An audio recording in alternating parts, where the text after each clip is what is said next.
He comes through in front of the hometown fans. We are making the rounds here on ESPN.com. Jim Basquil alongside Brian Campbell. Dan Rafael joins us in a moment.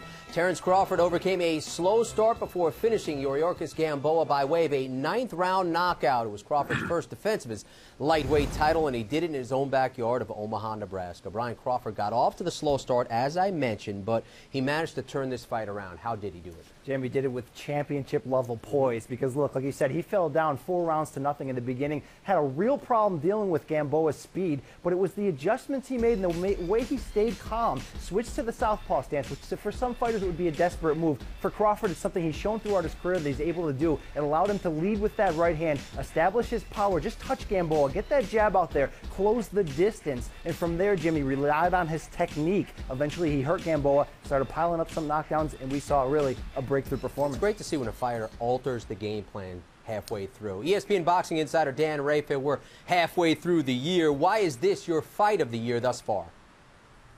Well, Jim, to me, it's the fight of the year for a variety of reasons. And there's been some other excellent fights, so no doubt about it. I mean, certainly the Lucas Matisse-John Molina fight is a very close second in my mind. That was an all-action slugfest. But the reason why I place Gamboa and Crawford slightly ahead of that is a couple reasons. Number one, the stakes. It's for a serious world championship fight. Both fighters were going into this fight undefeated.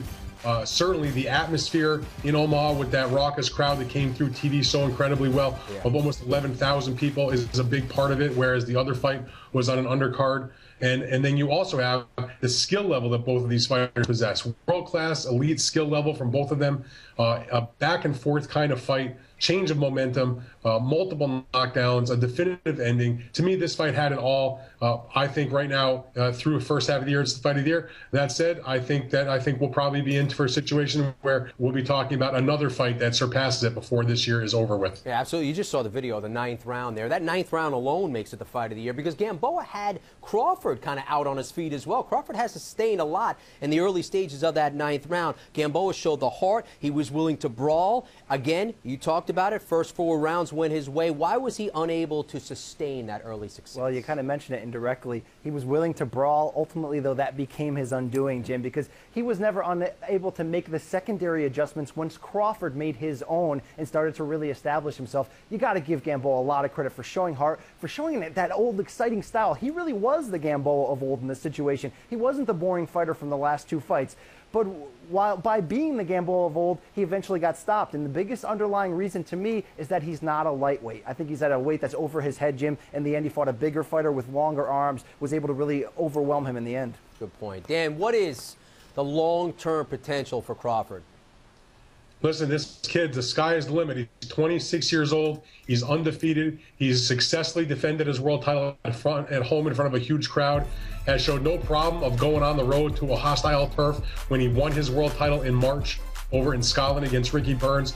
This kid has all the makings of becoming a serious star in the sport. The long-term potential is I can see him climbing up that pound-for-pound list. He probably is going to move up to junior welterweight, if not in the next fight, but in 2 fights.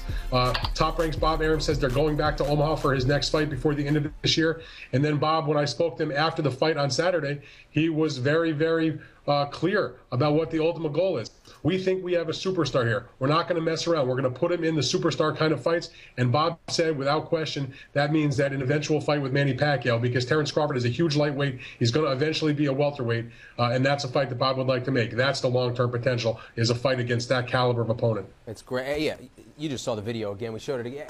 It's a great fight. 2 weeks in a row we have great fights. That's what you want to see as a boxing fan. And you saw a star is born as he rose to the occasion. And in front of the hometown fans, no less, too. Gave them what they wanted to see. Hey, it's a special Wednesday night edition of Friday Night Fights. It's headlines by Michael Faranis against Mark Davis, an IBF junior lightweight eliminator at 9 Eastern on ESPN2, ESPN Deportes, and watch ESPN. But that is all our time. For Brian Campbell and Dan Rafael, I am Jim Basquil. And as always, we are making the rounds right here on the boxing page of ESPN.com.